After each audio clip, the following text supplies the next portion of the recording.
പിന്നെ ഹോപ്പ് എന്ന് വെച്ചിട്ടുണ്ടെങ്കിലുണ്ടല്ലോ, നമ്മൾ ഗ്രോത്ത് മൈൻഡ് സെറ്റിൻ്റെ ഒരു അതർ സൈഡാണ് ഹോപ്പ്. ഇപ്പം നമുക്ക് ഹോപ്പ് നമ്മളെങ്ങനെ ഫ്യൂച്ചറിനെ കാണുന്നു എന്ന് ഡിപ്പെൻഡ് ചെയ്തിരിക്കും നമ്മുടെ ഗ്രിറ്റ്.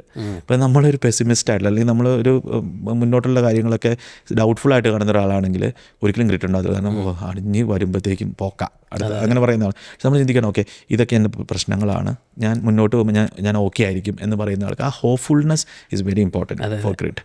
അപ്പം ആ ഗ്രോത്ത് മൈൻഡ് സെറ്റ് എപ്പോഴും ക്രിയേറ്റ് ചെയ്തുകൊണ്ടിരിക്കണം. പിന്നെ എപ്പോഴും സെർച്ച് ഫോർ സൊല്യൂഷൻ. ഹോപ്പ് ഉണ്ടാവണമെങ്കിൽ നമ്മൾ എപ്പോഴും സൊല്യൂഷൻ സെർച്ച് ചെയ്യണം. ഇപ്പോൾ നമുക്കൊരു ചലഞ്ച് ഉണ്ട്, okay what is A solution, look for that. പിന്നെ ഒരു ഫെയിലിയർ ഉണ്ടായെന്ന് വെച്ചാൽ ലൈഫിൽ, അപ്പോൾ ആ ലൈഫിലുണ്ടായിരുന്ന അന്ന് നോക്കുക, ഇതിങ്ങനെ ഇപ്പം എനിക്ക് അബദ്ധം പറ്റി, ഓക്കെ ഈ പ്രശ്നം ഉണ്ടായി, ഓക്കെ എനിക്കിത് എങ്ങനെ മറികടക്കാം, ഓവർകം ചെയ്യാം, ഭാവിയിൽ എങ്ങനെ ഇത് ഉണ്ടാവാതിരിക്കാം. ഇത്രയും കാര്യങ്ങൾ ചെയ്ത് കഴിഞ്ഞാൽ നമുക്ക് എപ്പോഴും ഹോപ്പ്ഫുൾ ആയിരിക്കും. ഇതാണ് ബേസിക്കലി ഗ്രോത്ത് മൈൻഡ് സെറ്റ് ആണല്ലോ.